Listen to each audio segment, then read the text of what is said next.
Woohoo! I am so super excited to be here with you all and welcome you all to chat with my beautiful friend Alex, who I met, I think, back in 2019.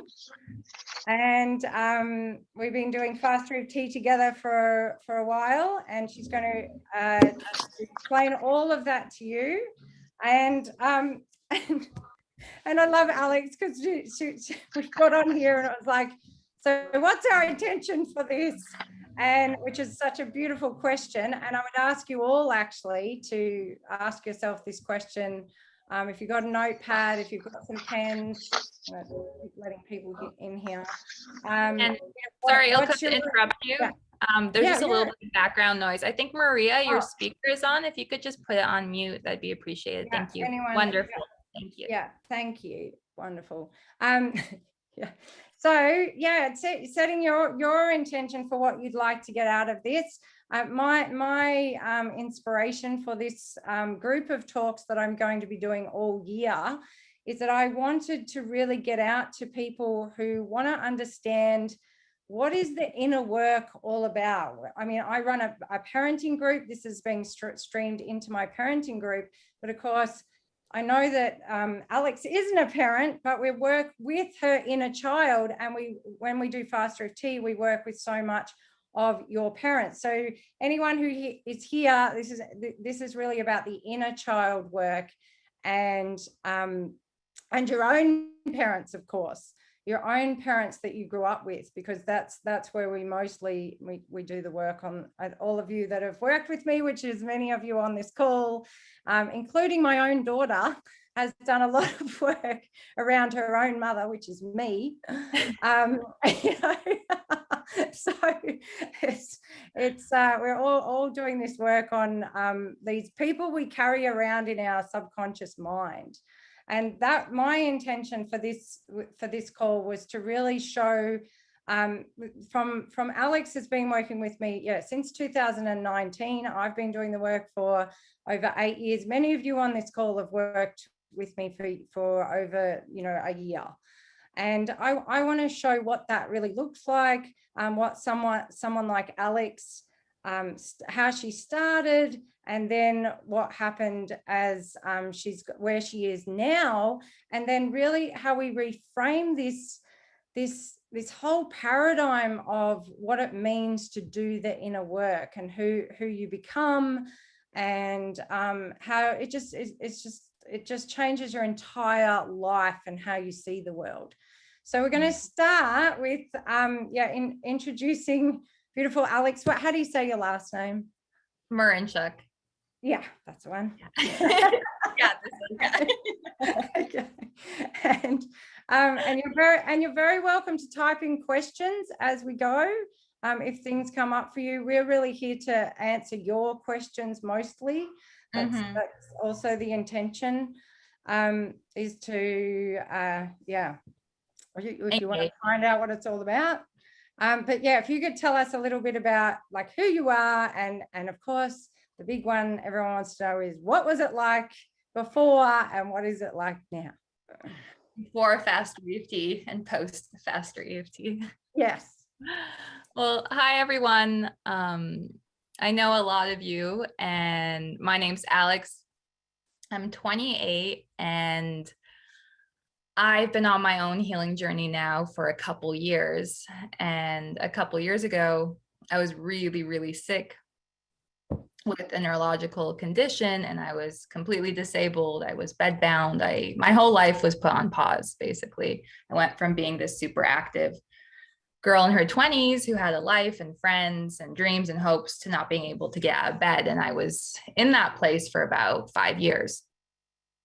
I was diagnosed with a condition known as ME, which doctors say is incurable. Doctors like to say things are incurable, but people like myself and many other people I know were living testament to the fact that that's not true. Right. So when I found Ilka, this was before Faster EFT in April 2019, my life was just complete devastation. I couldn't wash my own hair. I couldn't make my own food. I was in bed all the time. when I found Ilka, I was suicidal. It was a very dark time of my life. And I didn't really know what to do to heal. You know, I had tried various things. I've been trying to heal for 4 years, and I was kind of coming up to like the end of my rope. And I was like, I don't know what's going to work for me, but I know I have to keep going. And then I found beautiful Ilka. And our very first session together, I didn't even know if I could do it because I was so weak. I couldn't lift my hands over my head, right? And with the tapping, you got to tap and move your hands. And I hadn't washed my hair for 6 weeks. And after my very first session with Ilka, I was able to wash my hair on my own for the first time in 6 weeks. Right. So I noticed shifts right away. And I needed a lot of support. And I worked with Ilka on a regular basis. And we went into the subconscious mind and the nervous system and past traumas and emotional disturbances, and we slowly started clearing all that out. I was working with Ilka, and I also would work on my own, and slowly I started to get better and better and better. And to give you a really fast sped up version, I went from being bedbound and completely disabled and wondering if I would ever get my life or my health back to now I'm living in Hawaii. I work as a health coach. I help other people with their own healing using tools like Faster EFT, and I have my life back and I have myself back. And it's been a beautiful journey, and it's been challenging, but it's been amazing and worth it. Yeah. I was just thinking, like, Alex sent me a video of herself the other day swimming with dolphins in Maui. and being underwater, like swimming underwater. And I'm just thinking, wow, you know, like, had we even known that that would be a possibility when, yeah, we first did that first call. When we started, yeah. Yeah. I mean, there was many things that, and I do have permission here from Alex. We've kind of talked about the permission to speak about her parents as well. But please, if there's anything you don't want to answer, then.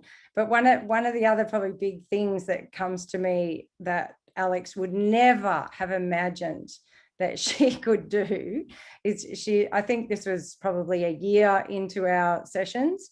She said she was starting to give her dad some hugging lessons.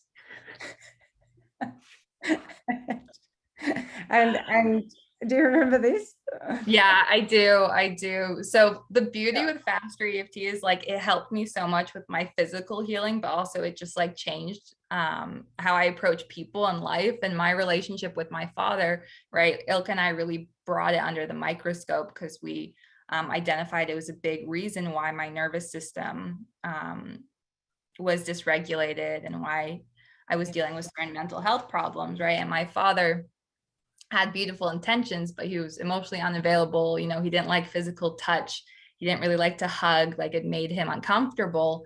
And I had always felt a little uncomfortable around him myself. And then when Ilka and I started doing the work, it's like I opened up and I started giving him hugging lessons and just like coming from a place of love. And whereas before I would have approached him very cautiously. So it's interesting how not just my body changed, but my whole approach to my parents' life interactions, it all shifted.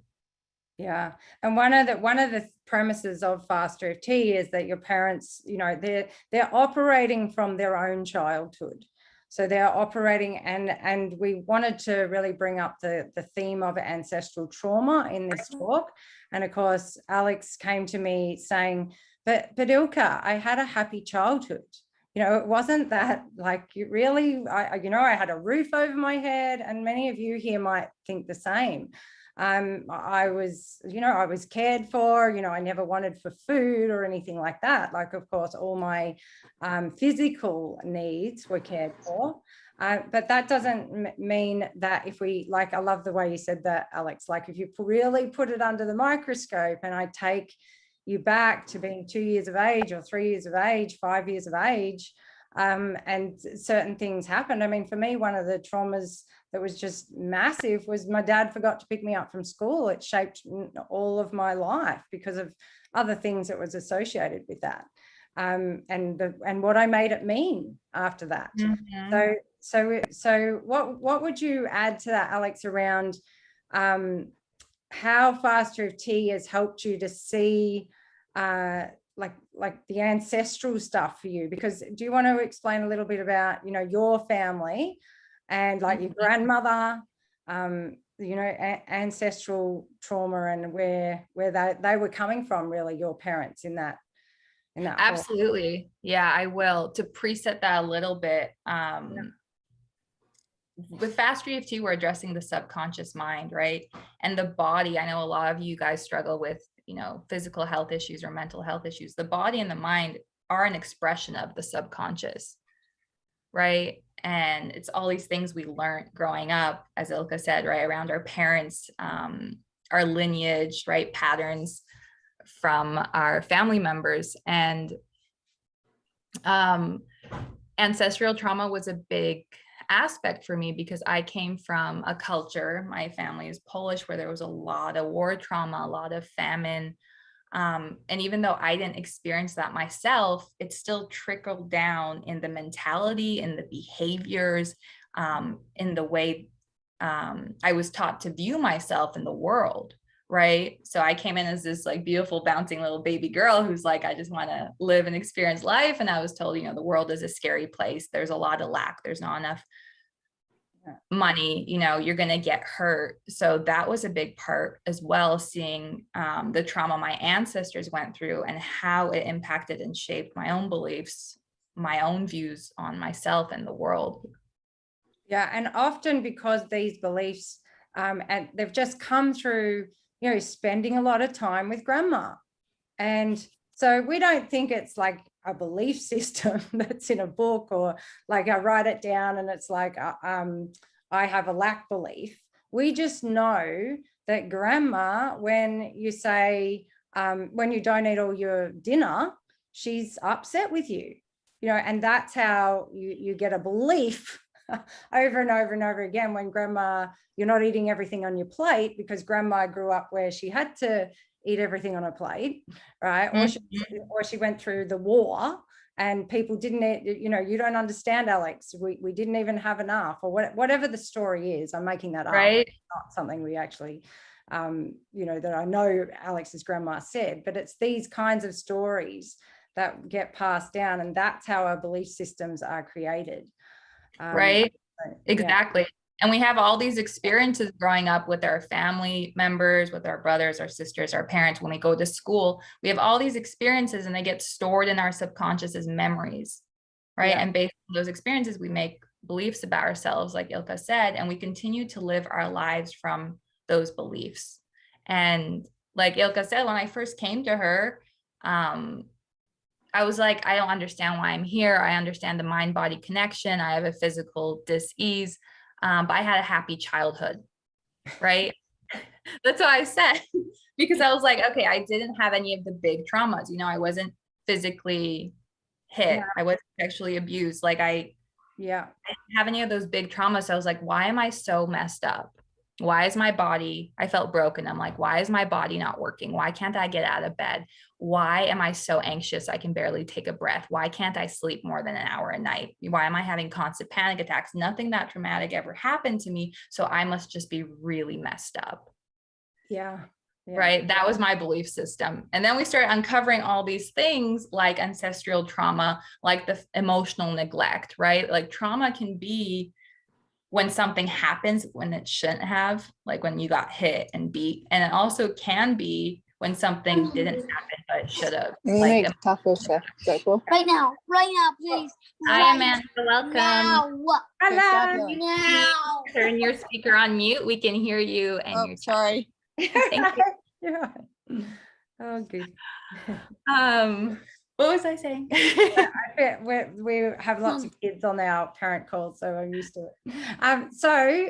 Yeah, does anyone have any questions about that for Alex? Like, and is anyone here like resonating with that thing? Oh, well, I had a happy childhood. Like, I've really got nothing to, just put your hand up, or has anyone got any questions? And you can ask it on speaker. You can either ask through the chat, or do you want to say something, Owen? I thought you were coming up. I was going to ask a question like similar to, she said she already felt a shift in the first session getting a shower. When did you start seeing shifts in your everyday life? Like you just started noticing something. That's a great question.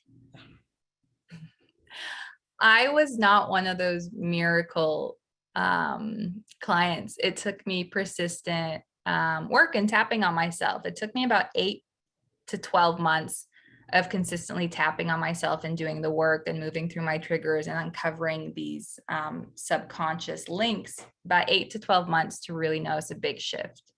And that's not to say that there weren't improvements within every session, because there were, right? Every time I tapped on myself or worked with Ilka, I benefited, right? I was moving forward, but it took me about a year to really start seeing massive shifts, maybe even a bit longer.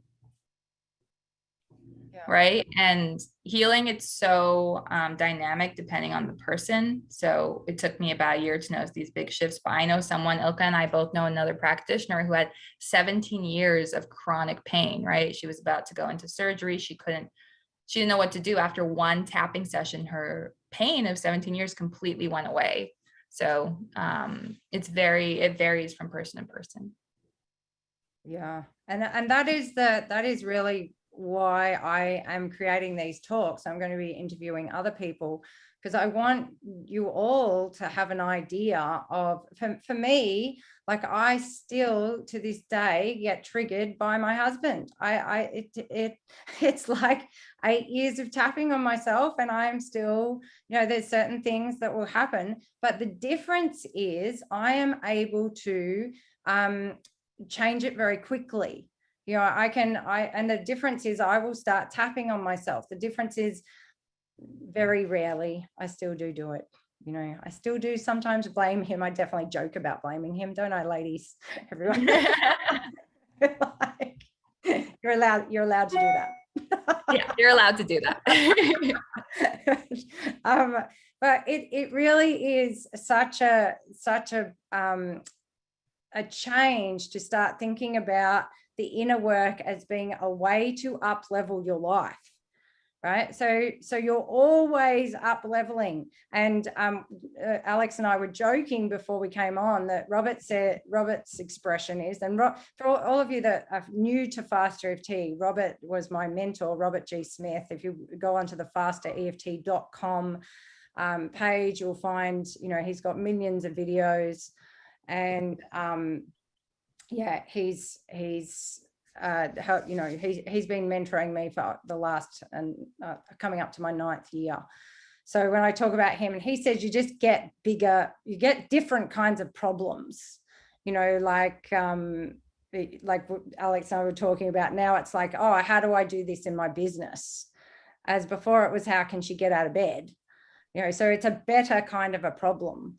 And if we want to, words in Faster EFT only have the meaning you give to them. So people can really frame the word problem as it has a not a good feeling to it.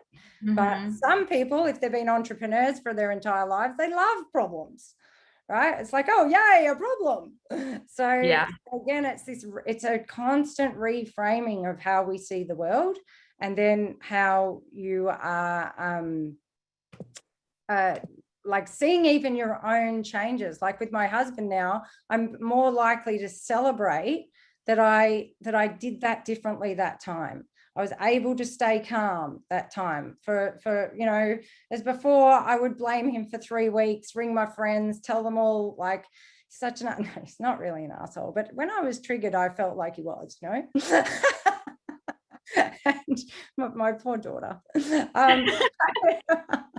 They've all had to watch me doing this. So I can still fall into these patterns, and I want this truth out there. I really want you all to know that we're all human. This work is new on the planet. And Faster EFT, I believe, is one of the most cutting edge tools for changing how you are representing things in your head, and it will make massive changes in how you do life. But for me, the triggers are still sometimes there, because I am now able, like I couldn't have done a call like this, and Alex and I we were a little bit nervous, but we weren't really that nervous, and like we did put it off last year for a while, probably because we were still working through things. But it's like you're always doing something more amazing with your life. And my husband and I have an amazing relationship now, and we do amazing things together. But I'm not gonna, I don't want to lie to you and say I don't have times when I forget to value that I should have more time with him, stuff like that, right? Because that's still not a pattern that I've cemented for myself. So what about you, Alex? Like, what comes up for you? And please ask, if you want to ask a question, put your hand up around any of this. Yeah, we'd love to engage with you guys. Yeah. So Yeah. yeah, really quick, I'll let you know my thoughts. I love how you put that. Yeah. Sorry. Annette has a question then after that. Oh, I didn't see. Sorry. Go ahead. Yeah. No, you go, and then she will answer her. You go. Okay. Yeah. I just love how you said that, this constant up leveling, right? So it's not about making your life perfect. It's that you have different and better problems, right? And your life becomes better and better and better. So as Ilka said, instead of my problem being like, wow, I can't walk, I can't bathe myself, right? It's now, wow, how do I make more money in my business, right? How do I show up better for my clients? How do I live with a more open heart, right? Yeah. And what I love so much about Faster EFT, it's all about reclaiming your power and taking self-responsibility. You turn the attention inward, so it no longer becomes, this person is doing it to me, the world is doing it to me, my disease is doing it to me. You turn the attention inward and you realize it's all a reflection of your subconscious mind, right? And you get back into the power seat. I like that. That's good. Thank you. Okay. Annette, did you want to ask something? Yeah, hi, thank you. Alex, to kind of add on to what you just said, I'm curious about how it specifically helps with like your physical ailments. Like I get that I guess you're like disrupting a thought pattern, which leads to like certain emotions and behaviors and outcomes, but how does it like help you physically heal? Mm-hmm. Well, so much, there's a lot of research that supports a lot of disease comes from stress, right? And childhood trauma, and anything that stresses you out can dysregulate the body. It creates a physiological response. Stress hormones course through the body. So for me, it was about realizing, okay, I have all these physical symptoms because my doctors say neurologically I have a lot of dysfunction, right? It was about going back and seeing what stressed my nervous system out as a little girl, right? What constricted, because when we're feeling joy and peace and love, we're in a state of health, right? When we feel negative emotions like fear and sadness and grief, it like constricts our vitality. It's all connected. So I found when I went back and addressed these memories and these experiences, which caused me a lot of fear, sadness, neglect in childhood, that naturally improved my physiology because they're so connected. And it can be like, oh, wait, how does that work? Because we're indoctrinated to think it's like the mind and the body, right? And that's why I always say the body is an expression of the subconscious mind.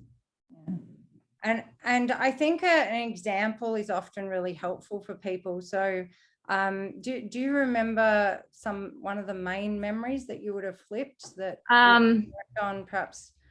Really, the thing is, you work on this and then it like leaves your consciousness because you release it. But yeah, giving you concrete examples would be good.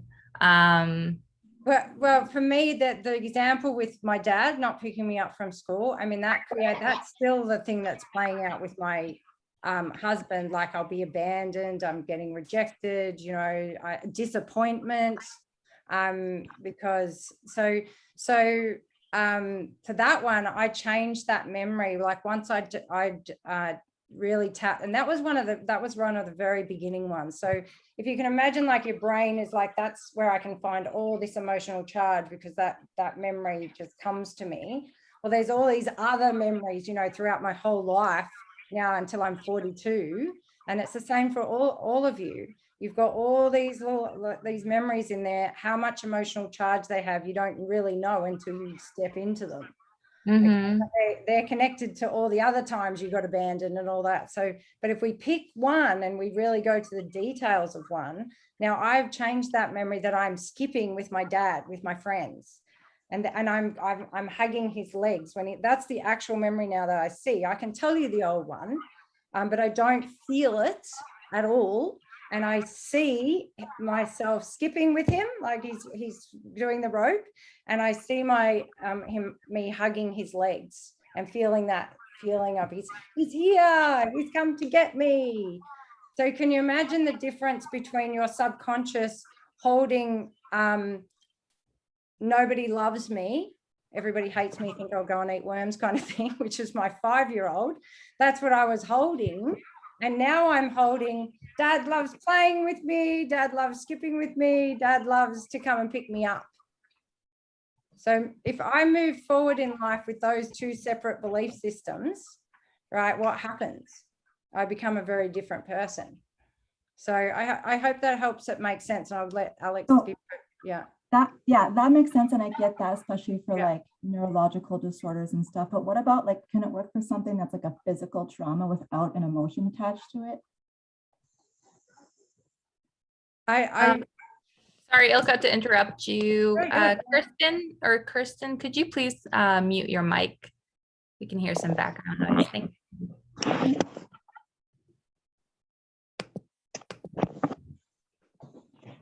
I would say that one is, I'd love to hear what Alex has to say about this. And I know she knows a lot of the research stuff and that. But from my experience, it's connected to, I might be able to switch it.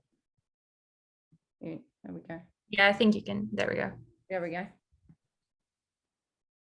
Oh, and that one as well. There we go. I think I can do all actually. So yeah, for me, they're kind of one and the same, but you go, Alex, on that one. I think it would be helpful, Nat, if you gave like a concrete example. So maybe talk about a physical symptom you're dealing with, and then we can, dive a little deeper. Yeah. So personally, my physical symptom is like a traumatic childbirth of my first baby. So you have your baby and you give birth to the baby, and then like a few minutes later, you give birth to the placenta, right? And the placenta comes out in one big piece. Well, mine did not. I bled like all over the table, all over the floor, and they had to go in manually and like pull it out of my uterus, like piece by piece. And then ever since then, I've had this like chronic pelvic pain, like uterus pain, like that goes up into my abdominal cavity.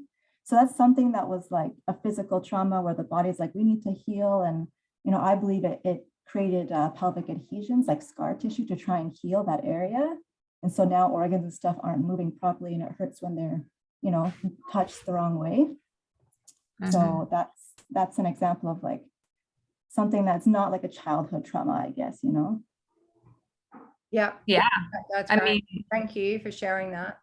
Yeah, that's an important distinction to make too, right? Faster EFT, a lot of times it takes us back to childhood, but we won't just be addressing memories in childhood. We'll also be addressing memories that come up, in adulthood. So to start, obviously, that was a physical trauma, which left a deep emotional impact, right? So tapping on that memory itself will be important. But I understand what you mean, that it was a physical trauma, and how does that relate to the subconscious? And this comes down to belief systems again, right? And Ilka, you can correct me if I'm wrong, but with Faster EFT, we believe even that, the fact that there might have been some kind of weakness, right? For that physical trauma to occur, right? Because not everyone will have a childbirth like that, right? So why were you more susceptible to it?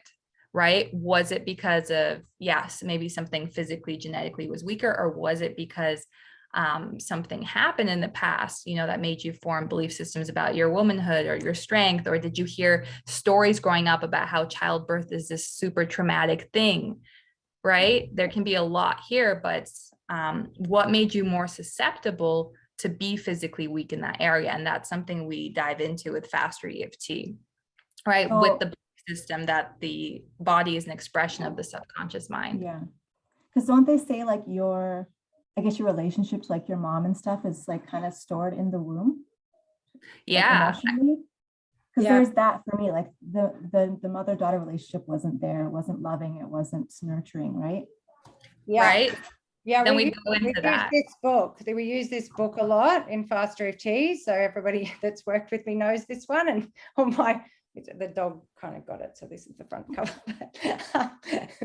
So, Hold on one second. so yeah, take a photo of that. And yeah, we could go into, she would have a section even on childbirth in there. And we could go into the emotional things, and we ask you from that book what resonates with you around that.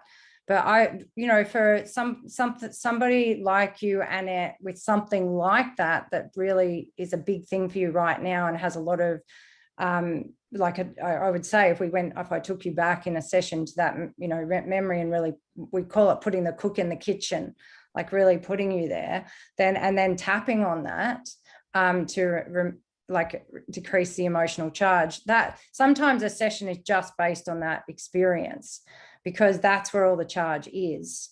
But as Alex so beautifully put there, it's the belief systems about your womanhood, and there you've already given us a little snippet there with how your relationship was with your mother.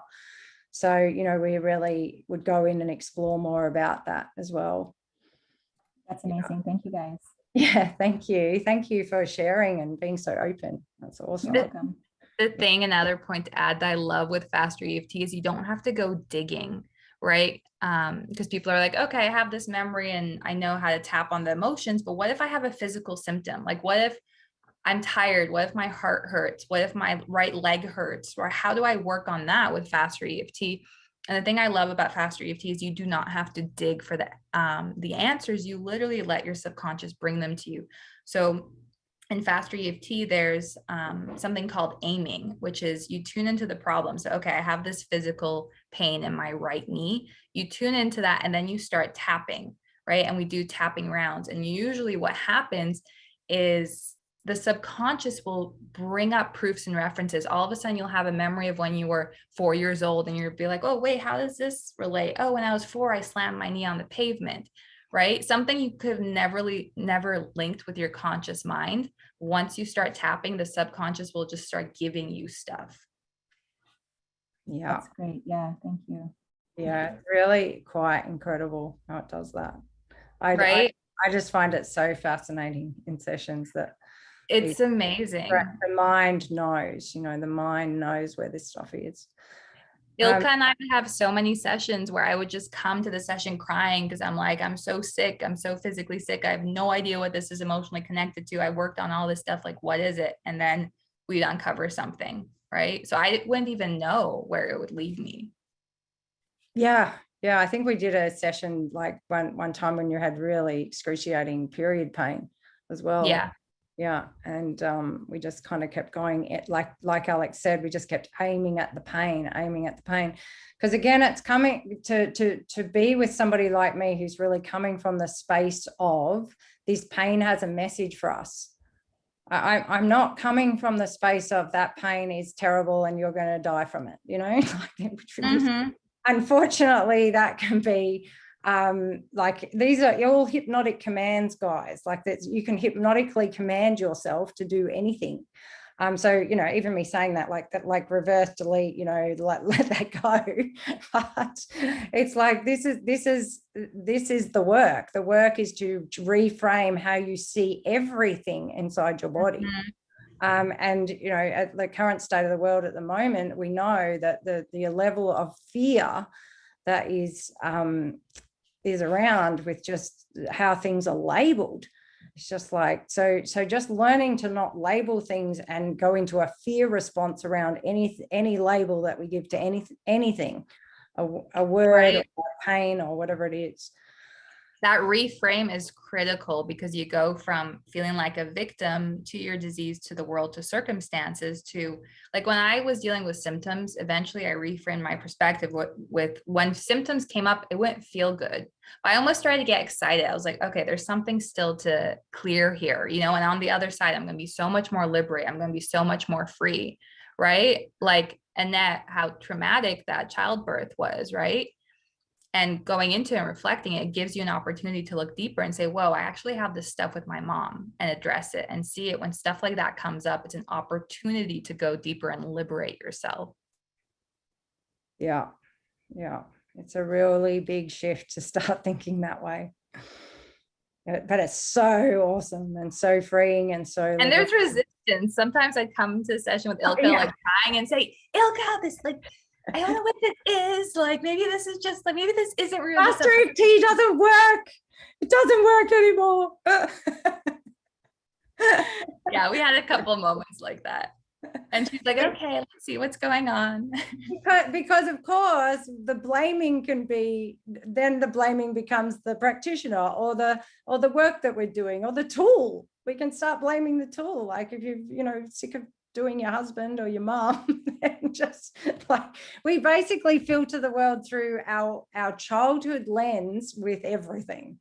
And the more you start to do this work, the more you start to see that this really is the case. Like, it's just like, it becomes so blaringly obvious after a while that, oh, here I am doing that again, and so tap, tap, tap, let it go, let it go. Absolutely. Yeah. So has anyone got any other questions around? I think Annette had another comment to make. Yeah. I was just going to add in, like, sorry, let me close my door. The kiddos can be kind of loud. Say, for example, like my situation with the birth, like I don't remember creating some sort of like negative emotion to it, because like it was 10 years ago. I didn't know anything about like natural health. I didn't know anything about childbirth. I just assumed, okay, well, I guess it's not supposed to happen, but whatever, I'll be fine. But maybe subconsciously, like it manifested that way without even realizing that I had made an emotional attachment that way. Do you think that's possible? Totally. Yeah. Like maybe the fact that it was just like, oh, well, that's not normal, but oh, well, like I'll be fine. But maybe that, like, that's not normal part, like that's what sat in my subconscious and like manifested. Yeah. And oh, what was I going to say then? You go, Alex. Yeah, I was going to say absolutely. Right. These subconscious links, you can't always make sense of them with your conscious mind. Right. And that's why when you go into the session and start tapping, these thoughts and these references will come up and you'll see what's connected. But absolutely, I'd say that's a strong possibility. I wouldn't rule that out.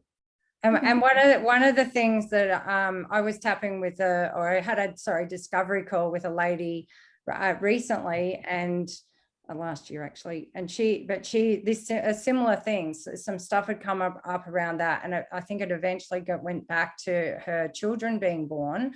But of course she was just starting to go, and one of the questions I ask you is what actually it was happening in your life at the time when you started to realize that this is a trigger for you, or that maybe it's the childbirth, right? Maybe it was that event that happened with my placenta, like something's triggered something inside of you to think back to that, right? So I want to know what's going on in your environment when you're starting to be triggered back to that. Because with this lady, I can't remember now, but it was something like she was starting a new job, or she was thinking about, even though she hadn't really put it into action, but she'd started thinking about having another child. So that's what triggers it. The funny thing is I wasn't thinking about it at all, right? The pain just gradually started to come into my life. Oh, so for you, there was pain though. So then I would say, what was happening at the time that you got the pain? Yeah. Right. Because I don't know. Yeah. So start to think back, and even like a few months before that, like what in your life had changed when that pain started to happen? Yeah, I'll have to go back 10 years. Yeah.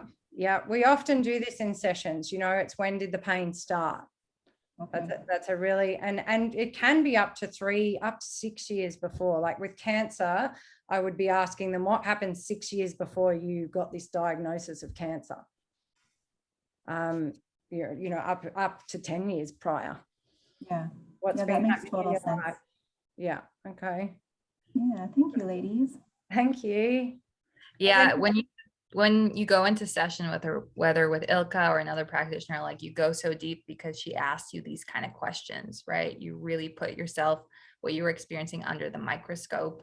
And again, I think it's because of that like indoctrination about mind and body are separate, but you start doing this work, you start clearing those memories, that trauma, and all of a sudden the physical pain, the physical manifestation is gone. And you're like, whoa, right? Like sometimes it still even surprises me, even though I believe in this work so much, right? Like I'll experience pain, right? I'll experience pain or discomfort or like a kidney pain or something, and I'll just start tapping and it'll go away.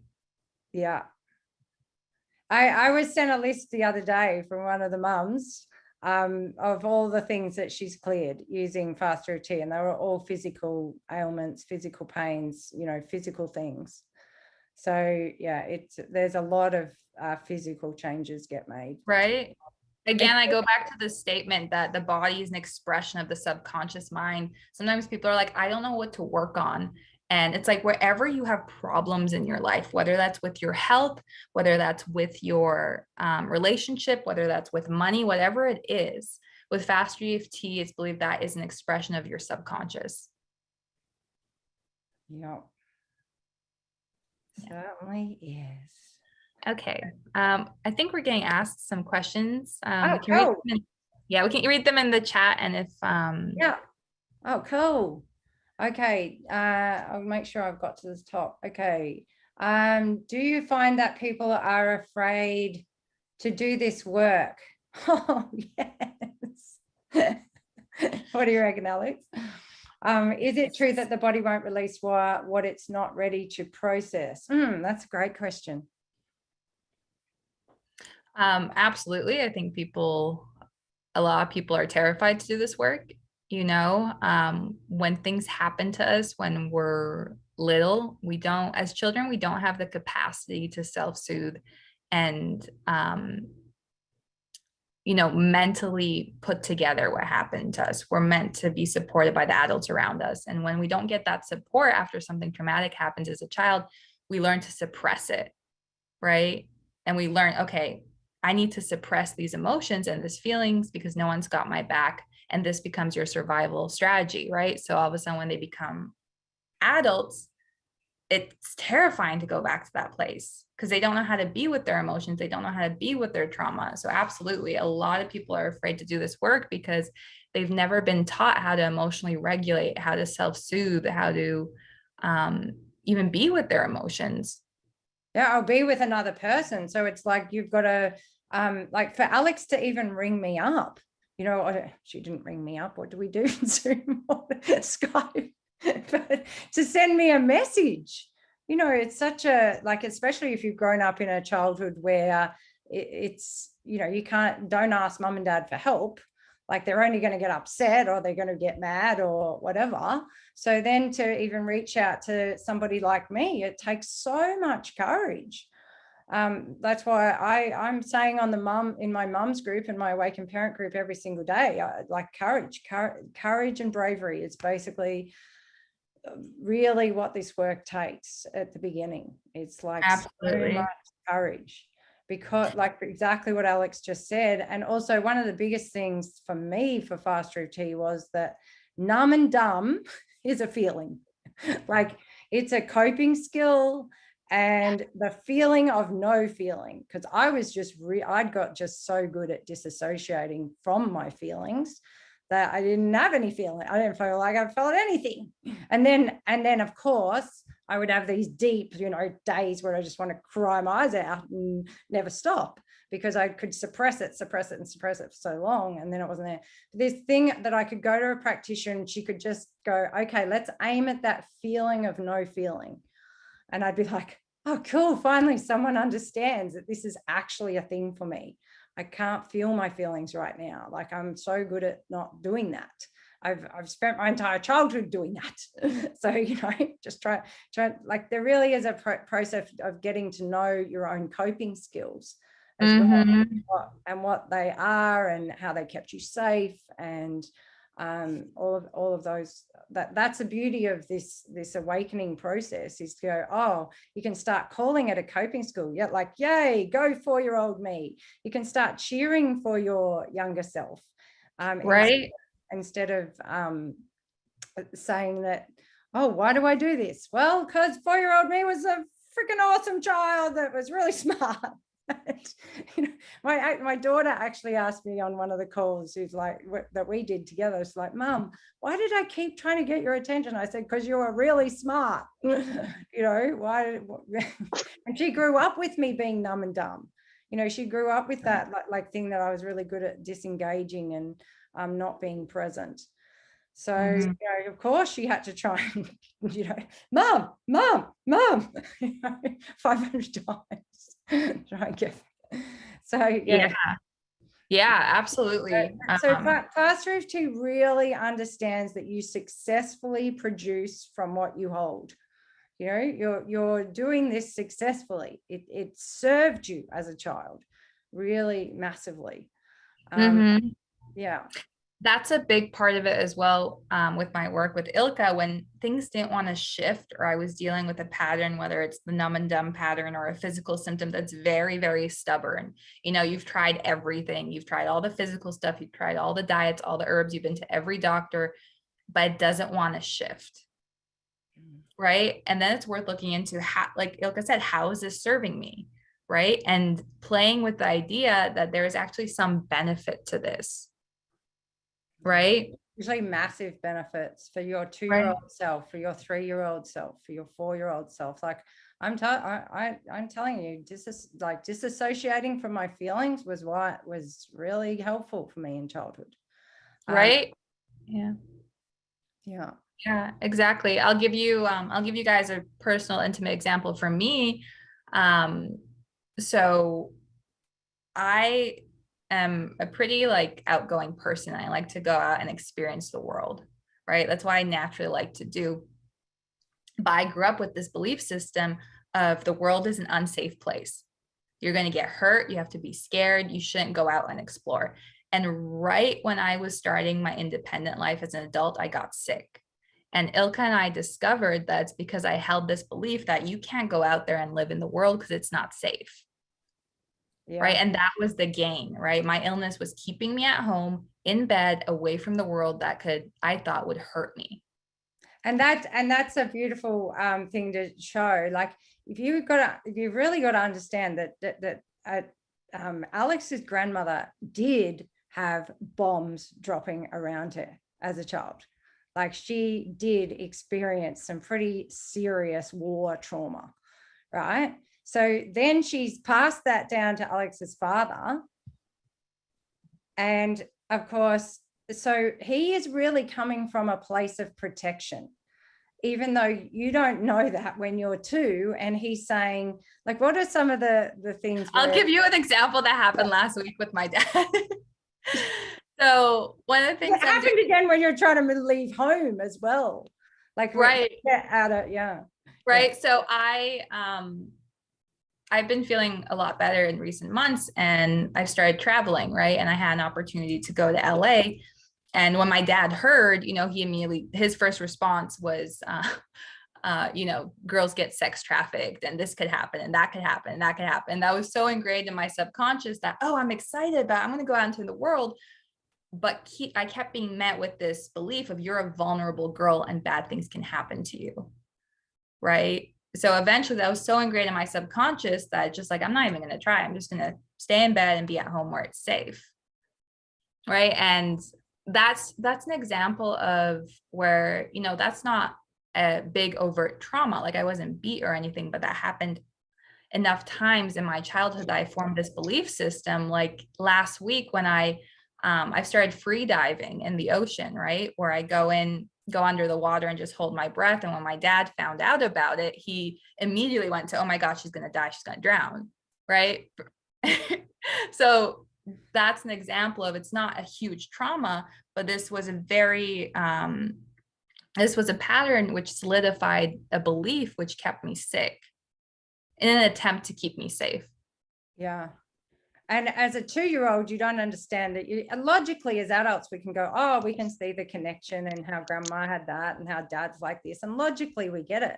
But that doesn't clear the emotional charge around how that was to grow up with somebody like that, who's constantly giving you lack beliefs. And often with money, it's huge too, if you grow up with people who've been in the wars and poverty and stuff like that, because the lack beliefs are huge as well. Mm-hmm. Yeah. So did anyone have any comments on that before we go to the next question? No. Okay. Yeah. And then Danica asked, the second part of that question is it true that the body won't release what's not ready to process?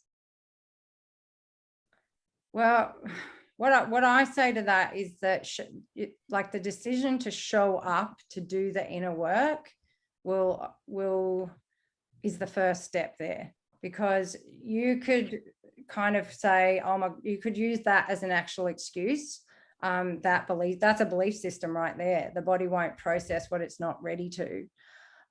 So is that true for you, is what you need to, like I know I work with somebody who's now studying Faster EFT too. In the beginning, she said, oh, Ilka, I realized I actually have a belief this won't go fast. This is going to be a long process and stuff. So that's why I like the up-leveling belief. We're always up-leveling ourselves. It's always getting better. Everything's turning out for me. So every belief, as Alex says, has to be put under the microscope. And really, I always ask myself, is this a belief that serves me? Right.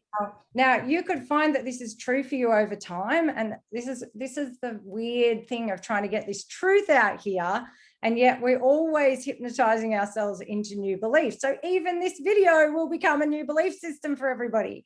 This is where it's so weird to do this, and this is why Robert my mentor will hardly, if he watches this, he'll probably say, well, Ilka, you could change that. You could change that. You could change that. So I can only talk about what was true for me over the 8 years. And I can only talk to you and say I was triggered by my husband on the weekend, and I have tapped on myself for 8 years.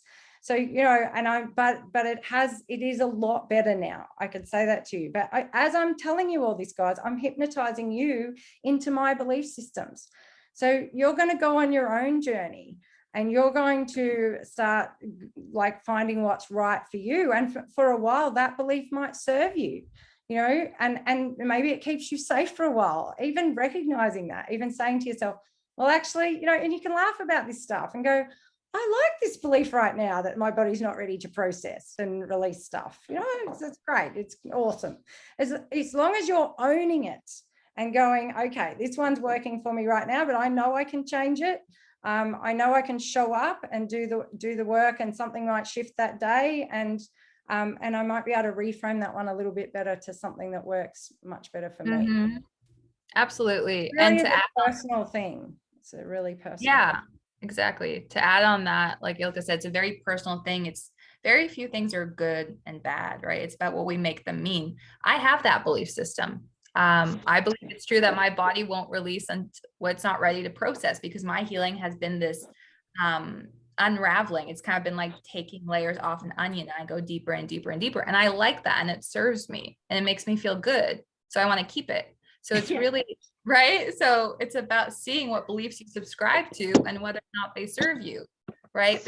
I feel this is serving me, while another person might use it as an excuse to not go into the work at all, right? So it's not good or bad. It's about what we make things mean. Yeah, that's it. Yeah, obviously it's serving me to still be angry at my husband today. I'm not actually angry with him anymore, but like I'm telling you about my belief systems here that I could change. I'm still a work in progress too. I'm working on myself. Like I haven't got there yet, and my life shows me that. To me, the greatest relationships show you that. Your relationships with your kids, or the nearest and dearest, usually are the ones that show you where the biggest things are for you still. Mm-hmm. So yeah. Okay, so we've got, but thank you, these are great questions. Those old belief systems created physical symptoms. Yes. Do you want to talk about that, Kristen? Would you be open to having a chat about that? You had It was quite more a few with physical Annette was symptoms. saying. Yeah, I guess something we've worked on is, you know, if I'm feeling like getting the flu, and we've gone deeper and figured out, you know, that I'm wanting nurturing because I wasn't nurtured. Yeah. So my body's yes, like it's that self, you know, that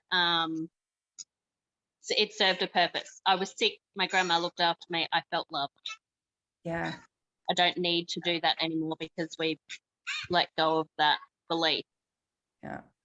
I guess so. For me, that was just sort of like an example as to how the physical and the emotional link together. Yeah. Yep. Wonderful. Thank you. And you're do you mind talking a little bit about physical symptoms? Might be helpful for Annette. How So many. God, I can't even. I had really bad. I know we did a session on when I was ovulating. I got to a point where I nearly called an ambulance if I didn't have my kids with me because I freaked them out. So I was in so much pain. I would have called the ambulance to go to the hospital. I think we did a session that afternoon or the next day, and I'm going to say, how long ago do you reckon that was? Like 4 months, 5 months? Oh, yeah. Yeah, I reckon. Last year. Yeah. Haven't had that since. Yeah. Massive. I had hemorrhoids for, holy shit, I had my first child when I was 21. They started before that, but they got to that excruciating can't sit down pain after I gave birth until I think that was probably one of the first physical ones we healed. We're out at the property then, so like, I don't know, over a year ago, I haven't had another. I've had the same, you know, so what I would have linked to, so constipation, not having enough water, not eating properly, like all those things that I would have thought caused it. I've done exactly the same thing, but because we've released the emotional link, yeah, I have done all those things repeatedly and even thought, oh, yep, here we go, it's going to happen, and it hasn't. That went back to when I was a teenager and my disordered eating began. You know, that was the memories. We went back, we changed them, and it still blows my mind now because it's pretty mind-blowing. Yeah, that well, it changed. is when you stop and actually think about it. Yeah, which I don't often. I'm just like, oh, this is cool. yeah. Migraines, I don't know. There's been so many things, hasn't there? That was me that sent the list. Yeah, she sent the list. Yeah. Yeah, there was about 5 things on the list. There was a few, and it, you know, it's sort of, I guess, reflecting, or like you were saying before, when you go, I would have reacted like this in the past, you know, that's no longer a reaction. Yeah. I'm able to, I'm going to say 95% of the time I am able to go, I need to stop, I'm being horrible, tap through it, and not lose my shit like I used to. Yeah. Which, you know, a year and a half ago, I couldn't do that. Right. So it's pretty awesome. So I love that. Wow, congratulations. That's amazing.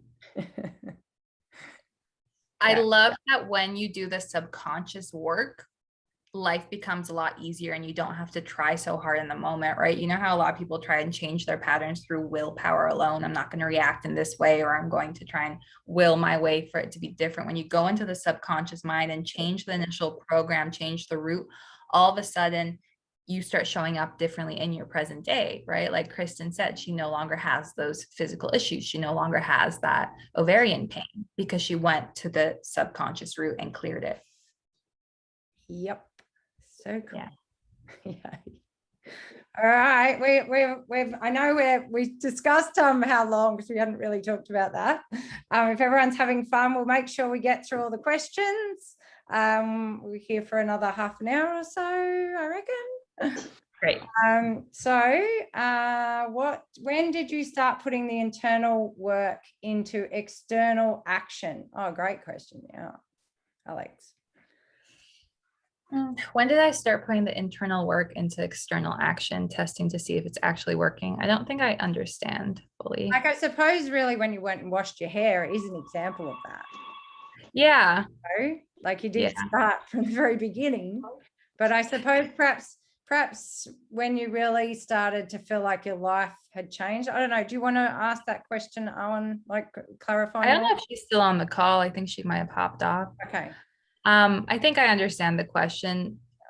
I'd say right away, you know, like I was still trying to live my life. And when I was tapping and working on my subconscious programs, when I was bedbound, it was easier in a way, right? Because I'm just dealing with myself. But when I would go out and interact with my parents or go out into the world, right, then I would get more triggered. But I'd say it's not like I would just work on the internal work and then decide to go externally. Like it was constantly blending into one another every day. Yeah, and that I always say to Alex and anyone, all of you guys that I work with that have you live with your parents, or you know, you've got small children or teenage children, or any really close relationships that you know that are perhaps something you're working through. But particularly, I think if you're, you know, with your parents, that Alex would do sessions and then have to go out and something would happen, and she'd have that immediate thing to see whether, you know, the test was right there. Yeah. You know, most of the work I did was after my father passed away. Like, I came to this work when I was 42 and my dad had passed away just before. So I always wonder what I would be like, you know. It's just such a bit, it really is. I like, you know, that's to have that thing right there. But it is great because, as many of you know who work with me, it does so, you know, you come back next week and go, well, I changed that a little bit, or I did this, or it's really a reflection of what is starting to shift, because you do notice different triggers. Yeah, and it does shift over time. I would have sessions with Ilka where we really cleared a pattern, or we worked on a pattern with my dad or my mom, you know, and changing those childhood memories. And then I'd go out and my mom would be repeating the same pattern that I had just cleared. So that really challenged me, right? yes. But as I kept showing up and doing the work, I noticed I no longer had reactions to them, right? They could act however they did it, but I wasn't reacting. I wasn't triggered by it anymore.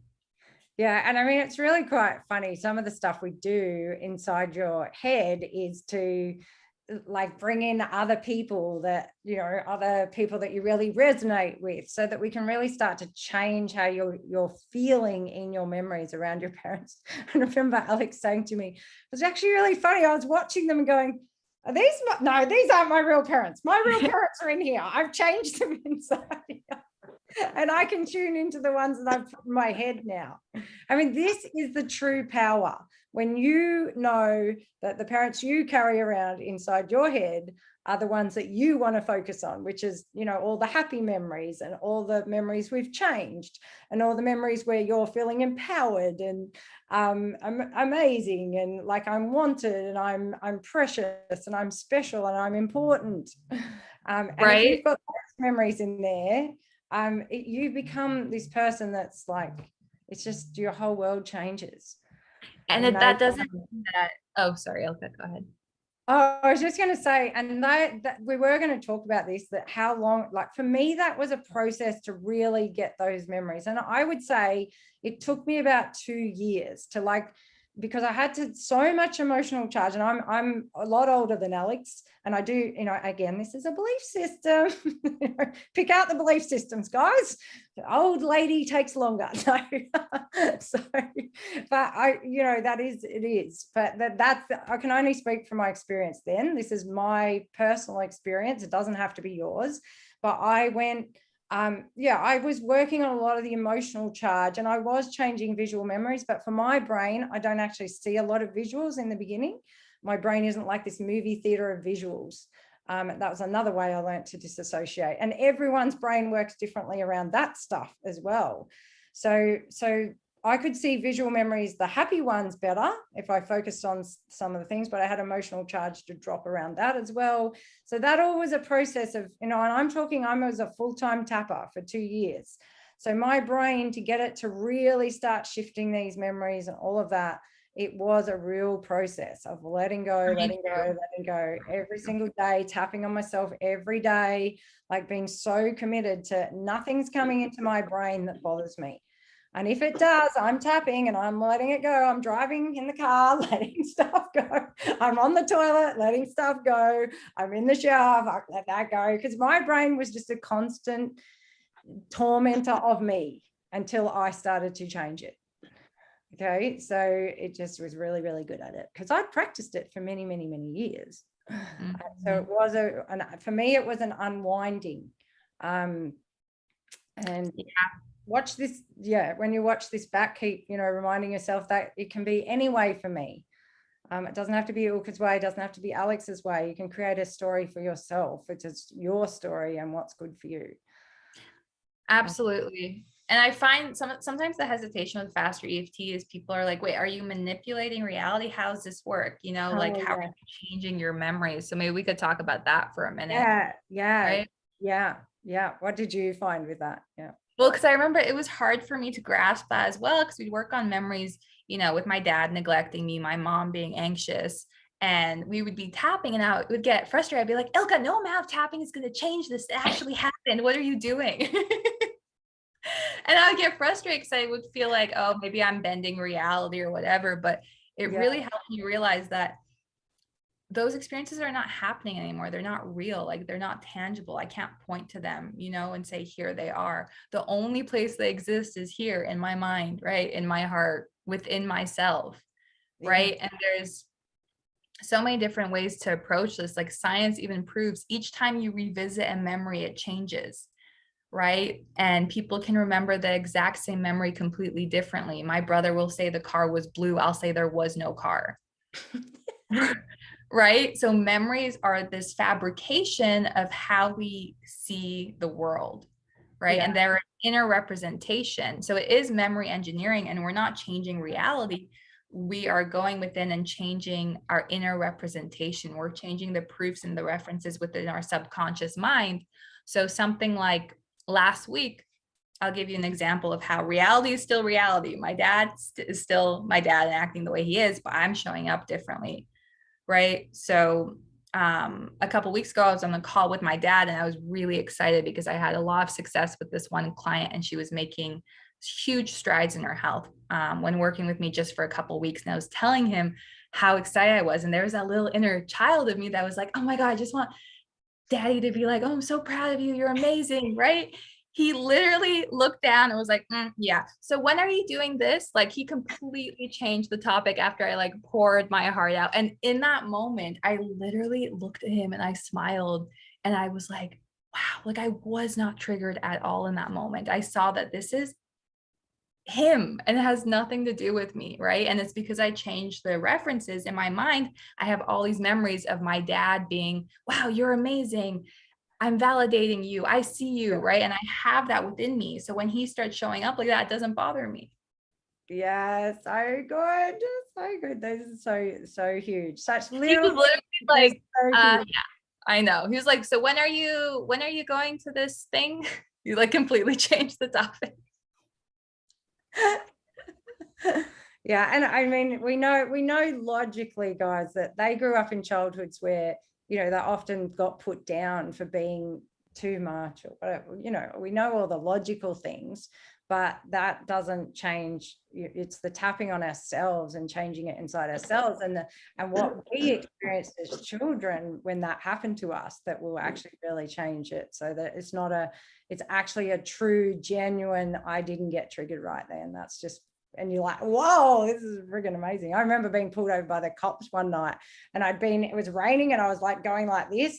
And because I had the belief I'm always in trouble, and this came from my dad yelling at me when I was a kid and whatever, and he used to get pulled over by the cops a lot, and he'd get into the anyway. So I was at the level 2 training actually for Faster EFT, and because it was raining, I was trying to find where I was going. I looked like I was drunk, And anyway, they pulled me over, and these two guys, and they started, a big cop, good cop, bad cop, and one was, and I was just looking at them going, oh my God. All I could think was, my body is not nervous right now. And I was like, this is amazing. I wanted to actually tell them, I'm like, do you know what? But of course they wouldn't have got what that was. I was just so amazed that I wasn't You start showing up. I wasn't afraid. Yeah, that's incredible. And I actually thought, my gosh, I didn't do anything wrong. I was just trying to find my way. As before, even though I knew I wasn't doing anything wrong logically, I would have felt like I was doing something wrong, So yeah. Absolutely. Okay, we've got here Another question from Ruby. Yeah. Do you want to read it? Sure. Ruby says, I think I need to engage in work like this. Can Faster EFT be stressful on the body? I've mentioned to Alex that traditional EFT used to cause me adrenal stress. However, chronic adrenal fatigue, chronic adrenals is what I still need to heal. And I think it's definitely attached to childhood traumas and ancestral war trauma, similar to Alex. That's a good question. I know, because that's a big concern for a lot of people who are really sick, right? They're like, I'm too sick to do the work. Right. And this is twofold. There's a part to pacing it, right? And respecting your current limits, right? Yeah. And realizing, okay, I'm just going to do a little at a time because I need a lot of rest, right? Because these sessions do bring up things. But another part to remember is, why do you have adrenal stress, right? Because there are proofs and references in your subconscious that your nervous system keeps referring to, keeping you in a state of stress, right? So not doing the work perpetuates that stress. So my advice would be to step into the work, but in a way that's loving to yourself, that's paced, that feels doable, right? You don't want to overwhelm yourself, challenge yourself, yes, but you can pace it according to what feels good to you. Does that resonate?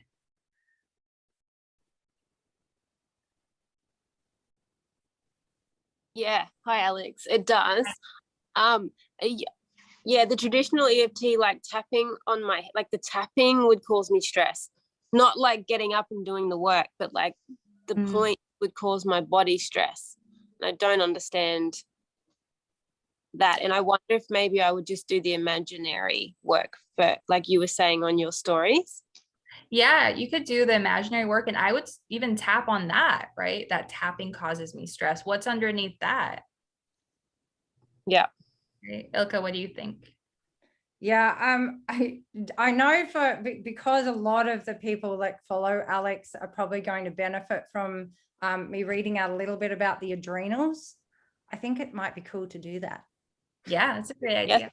Yeah, just so you can kind of see what that's kind of the first thing that came to me to do this. Is it underactive or overactive that you adrenal?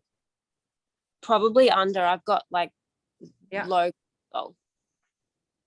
Would it be fair to say though, like they're underactive because they've been overactive for so long? Yeah. Right. Yeah, probably. Okay, so I'm going to read out a little bit of what it says for overactive and underactive. Probably just the first few lines for each. So depleted adrenals is you worry too much about life and may be described as a stress head, creating unrealistic scenarios in your mind and then acting emotionally as if they have already happened is draining. You worry about things that haven't happened, and there is little to no distinction between what is real or superficial threat. And you got to remember too that this is probably mostly can have started in childhood, or it started around the time when I'm reading this out. It's probably good to go to the time in your life when you feel like this has started. Yeah. So you worry about things that haven't happened. No, we did that. There are often many unresolved ancestral traumas that seem to be surfacing in your life. Socializing is now at the bottom of the to-do list as interactions with people have become parasitic and draining. You have little energy to give and share with others, so you've begun to withdraw from your environment. This is a way of setting boundaries and conserving energy. So there's a little bit more, and I can definitely send a picture of this to you if you want, Ruby. Yeah. So emotions common for overactive is you don't know where to draw the line between yourself and others. Your thoughts are often all over the place and you lack structure both in your professional and personal life. You often experience back problems as a result of the emotional chaos and pressure you create for yourself. This is because you lack structure, support, and direction. You often unconsciously create circumstances that leave you feeling trapped. The stress caused from these situations may become a source of motivation. I'll just mute. It's your daughter, Ilka. So where are we? The more stress you experience, the more motivated you are, feeding off the adrenaline that is generated. However, this pattern only works for short periods of time, leaving you completely burned out. You continue to use this pattern because you believe that being exhausted and working too hard is the only way to achieve goals, especially, so everything else is a shortcut to failure. So, and yeah, this is often how the childhood home has been, you know, growing up, we're being productive. You can't be lazy, you know, you've got to be productive. I find that's a really common one with people who get these issues, chronic fatigue and stuff. There's an achieving program in the families often. Does that resonate? Yeah, I definitely resonate with the overactive, like Alex said. Yeah. Even probably now, like physiologically, I'm way under. But yeah, like I went through chronic illness as well. I had Hashimoto. I mean, I still have Hashimoto's. And I've healed a lot. And then when I got back to life, it was like, okay, time to catch up, time to make money, you know, and I've probably remained hypervigilant for like 10 years through this whole period. And now I'm like Dr. Morse. I'm trying to heal, like, you know, diet, but there's something underlying, like, I think I need to do this kind of work as well. Because I've just got chronic adrenal problems, and everything else has seemed to improve, but my adrenals have continued to like go down. So interesting. Yeah, so it has a whole lot of questions that you can address with that too. Maybe we could share that page with this talk somehow. I don't know. Yeah, that'd be great. I can screenshot it on my Instagram stories. I feel like that would be good. Oh yeah. Okay. Yeah, Ruby, I resonate with that because I was the same, right? Like diet played a role in my healing, but like I still couldn't make the shift and I had major adrenal issues. And I find Dr. Morse works a lot from the bottom up approach, right? Let's boost the adrenals with these herbs and with the diet and regenerate the tissue. And then that'll help the nervous system. So it's kind of like a bottom up, right? Faster EFT is more a top down approach. There's something in your subconscious that's continuing to send stress signals to your body, which is continuing to trigger the adrenals, right? Why are the adrenals continuing to be triggered? Yeah, and I feel like I'm stuck because I'm trying to go, and I've spoken to you, Alex, before when you were talking to Jeff. You did a live with Jeff. I'm stuck in this middle ground where it's like I can't go fully raw, or I really crash. So perhaps I need to do that approach where I'm working maybe with the fast EFT and tackling it from the top, because I don't feel strong enough to work from the bottom up, if that makes sense. Yeah, and again, this is a belief system, right? Dr. Morse followers will say, you know, it's just diet and you can heal through that alone, right? I believe the top-down approach with Faster EFT, once you stop sending those stress signals, your adrenals can handle. What happened? What happened? Hello. Has everyone else got me? Can we find? Yeah. Okay, cool. Alex frozen. She might come back. Sometimes Zoom is good at it'll hold everyone else up, and her screen might come back. Yeah. Yeah, I think particularly Ruby, since you said it's when you're going back into, you know, having to work, having to make money, those kinds of things, that's like a trigger to the subconscious mind. Now you've got those triggers causing a stress response to say, because now the childhood's being triggered. It's like you know, daddy like I grew up in a family where, you know, I did a whole 2-hour session just on the sound of my dad's car coming over down the driveway, because that means you got to get up, you shouldn't be watching telly, don't be looking like you're lazy, you know. And so this whole program around like his sorry, I don't know who's not rated. Right, yeah, no, Ruby, that's like, who is it? Alex? Is that a different Alex? Anyway, sorry, you got left on mute yourself now. Yeah, what was I saying? That the Dad, talking about your dad. But for me, that was where the hard work program came from. And, you know, I'm watching my parents work hard, and everything's about working hard, and their stress, their programming around what work looks like. You know, you don't rest, you know, and Dad had all sorts of things around rest. That's not what people do. You know, you're going to all these kinds of things. So that was what I addressed around that. I mean, I called my adrenals were just on a constant roller coaster of hypervigilance until I was, you know, until I started doing this work. I didn't even really realize that wasn't normal, you know, because that's what I'd watched my entire life. So yeah, does that resonate with anything in your family growing up, like around work? Or I'm not sure. money? I've got daddy issues. Yeah. You know, Was he a hard worker, or did he work? He's a hard worker. Yeah, own business, work from home, doesn't stop. Oh, yeah, there you go. That would be some of the things. So that means that every time you stop, you know, what's daddy gonna say? It's over here. Yeah. So and then you're going in and you fall into these patterns, even with bosses and things. They ask you to do something, you can't say no. Yes. So that's why it's like, while we're doing the work at home by ourselves, and it's, you know, and yep, I'm changing things and everything, but it's coming up against the world where we've got to say no to a boss, or we've got to go, my rest is important. It's just as important as you getting me to do 2 hours of overtime, you know? So that's where the rubber kind of really hits the road with this inner work. Like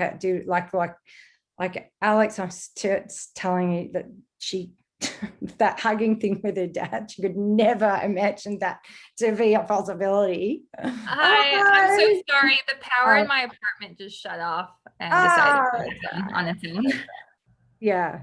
So it's huge. And it's again why I say, when you're, you know, doing the work and going out and, you know, being in the world and things are coming up for you at the same time, like being in relationships, whether it's being with a boss or whoever it is, that's where whether it's working really shows up.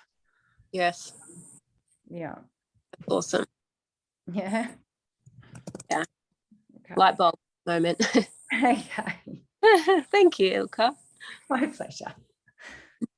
Yeah, so I was just saying about my I was just saying to Ruby about the hard work program, and often we've grown up in families where working hard is really gives you the trophies, it gives you the accolades with your family. So again, and this voice in your head is there that's how life should be, and so, you know, so then it's when we start going out into the world. It's like when Alex went out, how she was saying, when she actually thought, oh, Dad, I'm going to go to LA. And now he's like okay, and what about the child trafficking? And what about this? And you'll be taken off in a suitcase somewhere, and somebody will take your kidneys, I think they said too. I mean, it reminds me, her dad reminds me of the Crude movie, you know, the Crudes, where they're in the cave and he's like, no, the saber-toothed tigers are out there and she should never leave the cave. Like, really, that's that same kind of programming. He's really trying to keep us safe. Right. Yeah. And being sick in a way was keeping me safe because it was keeping me small. It was keeping me around my parents. Right. I also had the belief growing up, I was always told, you're this vulnerable little girl. You can't take care of yourself. Right. You always need to be looked after. And that really solidified itself into my subconscious. Yeah, and then there was very different beliefs with the boys to the girls too, often, which is really interesting. Mhm. Also fascinating. And I want to comment on the Work Hard program. It's interesting because I find we have to be mindful with how we approach healing as well, because we can bring our patterns into healing. Yeah. Right. So perfectionist tendencies, right? Whether it's like with detox or with tapping, like when I first started tapping, I was tapping so much, I gave myself bruises because that was my approach to life. Do it, perfect. I told Alex, no, your homework is to do no homework. She's like, oh, no, I have to do the homework. Right. That's another thing to be mindful of, right? Like, how do you approach your healing? And is it with those same patterns? Because you can take something that's productive, like detoxification, Dr. Robert Morris tapping, and, spin it around in a way that doesn't serve you. Yes, amazing. Right. Yeah. Yes. All right. That's wonderful. I think we've got that. Oh, and yeah, Annette just asked you about that, which you answered. Beautiful. Oh, No, why I'm blocking the manifestation of it. Yeah. That's so cool. I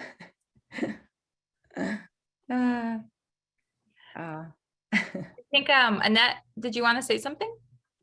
Yeah, you talk a lot about hypnotherapy too, and I was wondering how that is the same or different. You're doing the same thing with hypnotherapy. You're basically going into your subconscious, you're going into your inner resources, and you're altering them.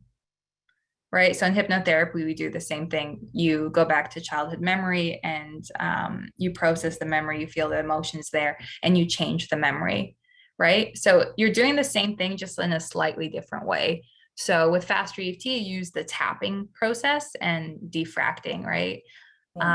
With hypnotherapy, you do it where you get really, really relaxed. Someone guides you into kind of a meditative, hypnotic state, and your analytical mind is out of the way and you're relaxed enough to have access to your subconscious.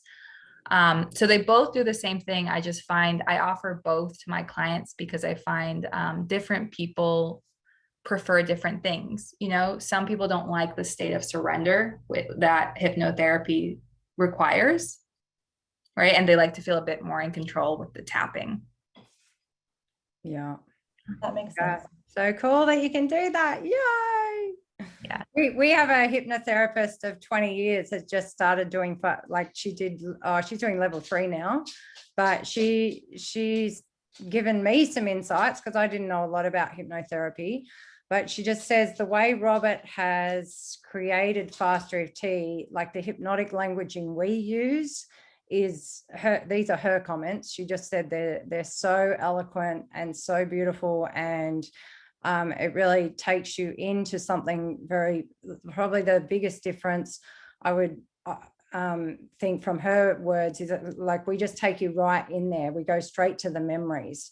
As there's not a lot of like taking you down into the thing. And like Alex said, it's so true for me, because of my hypervigilance, that's one of my, like, I was at a hypnosis, guy with a stage, and I was just amazed that people could get hypnotized.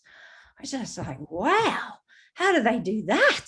For me, that was, he was never going to hypnotize me. I'm just sitting there going, mate, this is not going to happen. And I've since gone and have hypnosis sessions with my hairdresser, who I've known for a year, and I really trust her. And it's so cool. Like, all of these therapies are so integrative and amazing, and, you know, really pick what works for you. I always say that. But I even noticed there, the first one, I didn't go in as deep as the second one. And I'm excited now to do more. And because she's using me as we were doing some SWATs and guinea pig sessions as she was learning, and it was great. But yeah, it's just different horses for courses, I suppose. But they're all really amazing. And again, I would say, focus on, you know, I hope from what you've got something out of this. Like most of the people on these calls that have worked with me have worked with me for over a year now, whether that means they show up on my parenting group calls like once a month, or you know, once a fortnight or once a week. It's about them showing up.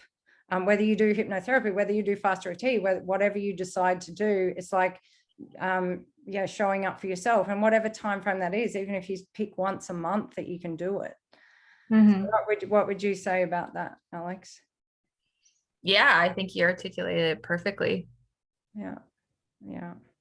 So yeah, it's very individualized, right? Yeah. Do you have any? I find that's also part of well-being, right? Getting in touch with yourself and what you require. Yeah. Totally. Like that's like lends back to what we were saying before, is that even how we show up for Faster EFT, even how we show up for any therapy session, we bring our own programming to that even. So yeah, for me, I like, and that does serve us in some ways. Like the hard work program can serve you as well. Especially once you've let go a lot of the other stuff around it, and you've learned more how to be somebody who shows up for yourself and your rest and all of those things. And that is still a work in progress for me. Yeah, but it's then you can come to the positives more of these kinds of programs than always being in the negative associations with them, because they all have both. Coping skills all have both. You know, even numb and dumb still can serve me sometimes. I'm on the beach, just numb and dumb. It's great. off with the fairies. Yeah, absolutely. Great old time. We have another comment from Ruby. She says, yes, could Alex please just finish what she was saying about the Dr. Morse bottom up and EFT top down approach? As I said, I'm struggling with the bottom up all or nothing approach. Did the top down help Alex achieve the bottom up way? Did the top down help Alex achieve the bottom up way? So I found that when I started prioritizing the top down approach, right? Because I found for me, okay, my adrenals keep getting activated. When I started clearing it from the top down approach, so like what references, what's in my subconscious as continuing to perpetuate this. Once I cleared that, I didn't have to work so hard at the bottom up approach, because my adrenals were getting less triggered, less activated. So I didn't actually have to be as meticulous or as strict anymore with my diet or with my routine or with my sleeping routine. I kind of could like let go more because the major stressor had been released, and my body, like our bodies are resilient. They can handle a lot. Right. Does that answer your question, Ruby? Yeah, that's great. Thanks, Alex. No problem. And then Annette, Ilka, Annette says she would love more info on the parenting part. Awesome. Yeah, that's the Awakened Parent Community on, you know, again, it is on Facebook, Instagram as well for you beautiful young people. My expertise more is in Facebook still, and the group there. Are you on Facebook? Not really, but I can be. Okay. You can be on there just for the Awaken Parent Community. Just for that. No, there is a page on Instagram too. And all the content really does get shared on Instagram as well. So I can share that with the link to this video when it goes up. But yeah, if you come into the Facebook group, this will be live on the Facebook group. So if you've got any other parents that want to see this broadcast, then it's streamed into there. So it will be up for all time for people to see. Okay. Awesome. Thank you. Wonderful. And then And we have group tapping sessions too, which is just a more affordable way for mums to come on each week and do this work. Like you get about 20 minutes to do the intake part and about 20 minutes of tapping on yourself, or 15, depending on whether we have 3 or 4 mums on the calls. But we don't do any more than 4 on a group call, but you kind of get to borrow from all the other people on the call, and it's really cool. Kristen's on my group call. Ilka, I love that you offer that, because I know a lot of moms, you know, it's not always affordable, or you don't always have the time, and it's nice that you offer those sessions for moms at that rate. Yeah, and it's also very child friendly. We stop to wipe bums, we stop to change nappies, we breastfeed on the calls, we've had cows being fed. I think we bought a bit of cow. We let the kids do a few cartwheels in front of us, and then we keep tapping. We really we make it really accessible and really child friendly, and it's one of my highest values. To children are just involved in our lives, and I love that they get to see you tapping. They get to see you doing this work as well, and that to me is the greatest gift you can give your children, is for them to watch you transform. So yeah, absolutely. Okay. I think we're gonna wrap up. Yeah. Do you want any closing wisdom from the amazing Alex? I think Annette had one more question. I'm just reading it here. She asked if do you think the raw diet and herbs are still important, though, especially for ailments other than fatigue? Absolutely. Like, I think the diet, the herbs, the supplements are important in well-being, just as I think the subconscious reprogramming is, because the way I see it, it's like I have a physical body and I have emotions. Why would I think that my well-being wouldn't include both? Yeah. Right. I guess, like, do you think that people can heal just by doing the brain work? Yes, I've seen it, and I believe I would have healed just by doing it as well. I think the diet and everything got me there quicker. I think it's possible. They can just work together to like boost it, I guess, like be more powerful. Yeah. I've seen people just do the brain work, right, and heal really chronic Lyme, myalgic myeloncephalitis. Like, I have a friend in the UK, she eats like pork fat and her diet is atrocious, and she's slightly like she's slightly overweight, she has some other health issues, but she healed her chronic illness, where the point she's like functional now, and like she did that just with the brain work and just with the subconscious reprogramming.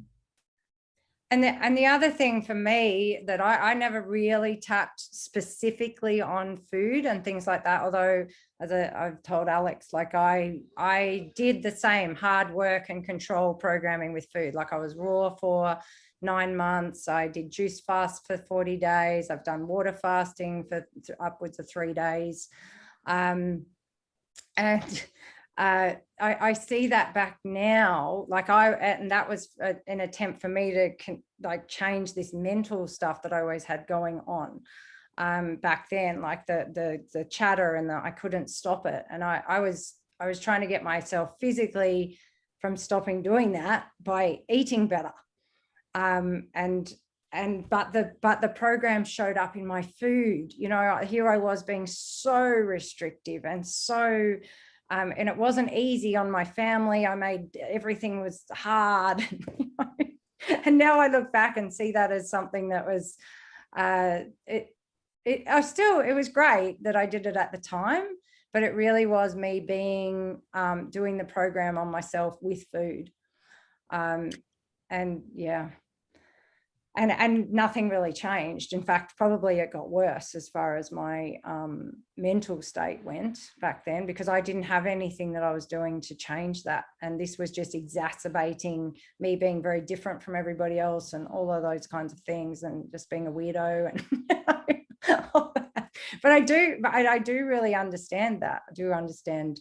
Although not, I could say, if I remember back, there's changes in my body that I probably really appreciated, but as far as what was going on in here, nothing changed so much. Mm-hmm. Yeah. So but the change stuff is is what's made the big difference for me, for sure. And Annette, I feel like go ahead. Oh, and sorry. And so food now, I actually feel like, even though I'd never worked on it specifically, and I didn't even go back to those memories really, because I just didn't feel a need to, but I feel like I eat like a child eats now. Now, children are actually really in tune with their body. And I tend to eat only when I'm hungry now. Like, and I do eat fairly healthily, and it's easy to eat healthily. And then, you know, when I get my period, sometimes I have some nice chocolate stuff and all of those things, but I tend to eat more healthily anyway. And recognize lots of different, yeah, it's really amazing actually, that whole transit, how that all happened. Mm-hmm. Yeah. I was going to comment on, I see a lot of people in like the Dr. Morse detox community with this restriction, where I think this is relevant to, and I know it was relevant for me because if you follow me on Instagram, you'll know that a raw vegan diet played a big role in my healing and in my well-being. I feel great on this diet and I love it. Simultaneously, I had to look deeper and see what subconscious programs were underneath, because at one point it did stress me. I tried to get everything perfectly. If I ate something wrong, I would, you know, beat myself up. I'd go in huge guilt shame cycles. I would really crack like the whip on myself. Okay, starting tomorrow, I'm going to be perfect again, you know? And what I uncovered is there was a lot of control around food growing up, right? Everything always had to be healthy. We weren't allowed junk food, right? So I was recreating that pattern for myself. And very often our relationship with food we'll use, as Ilka says, a means of control, right? To gain some kind of control and gauge our self-worth. So even something like food and diet can be linked to the subconscious. Yeah, oh yeah, massively. You could do a whole year probably just on your, not a whole year, perhaps, but a whole like month of sessions on your family dinner table. Imagine all the programs that you got around that, or maybe lack of family dinner table, or just grandma and her food, mum and her food, dad and his food, or lack of, or what, you know, there's just so many programs around food. It's insane. You know, the kitchen, what happens in the kitchen. Yeah. Yeah. I know you're laughing, but it's like for real. So for real, there's so much in food. Oh my goodness. Yeah. I mean, with the moms, we have grandma showed love through food. One of the Faster EFT things is how much love is in the food, because there's no love in food, you know, but we had grandma like feed us pancakes. One of our mums, you know, that's like, so when she makes pancakes and give them to her children, right, they go, oh, I don't want that, mum, and they run off, and she's like, oh, you know, because grandma's love came through the pancakes, and now the children don't want the pancakes, and it's like, they don't love me, you know. And we really had to tap on that whole program again, where it came from, the grandparents. And grandma was love, grandma was safety, grandma was protection, so it's in the pancakes. Yeah, and then trying to like give up pancakes because all that love and safety and security is in the pancakes. So you can, but we've got ways to tap it out of that. Yeah. It's really cool, really cool. Yeah, and it really changes it. So yeah, thank you everyone. It's been wonderful. Thank you for your input. Yeah, it's been a pleasure. Yeah, thank Ilka, you. Thank you. Yay. Yeah, thank you so much for inviting me, Ilka, to this talk. Thank you. We'll cry, won't we? We have to. I love you, and I love Faster EFT, and it's just like really finding you and finding those modality. It healed me. It liberated me. It changed my life. Yeah, me too. And I know, you know, any of us here. It's so cool. So thank you so much, and thank you, ladies. Thank you so much for everyone on the call. If you guys have questions or comments, you know, message me and Ilka, you know. Yeah, and we will put them in the comments below the Facebook group, the Awaken Parent. And I know Alex I'll be putting this on YouTube too, so I can share a link with Alex on the YouTube channel. Okay, great. All right. Thank you so much. Okay. Thank you, everybody. Bye, everybody. Bye. Guys, Bye. thank you. Bye.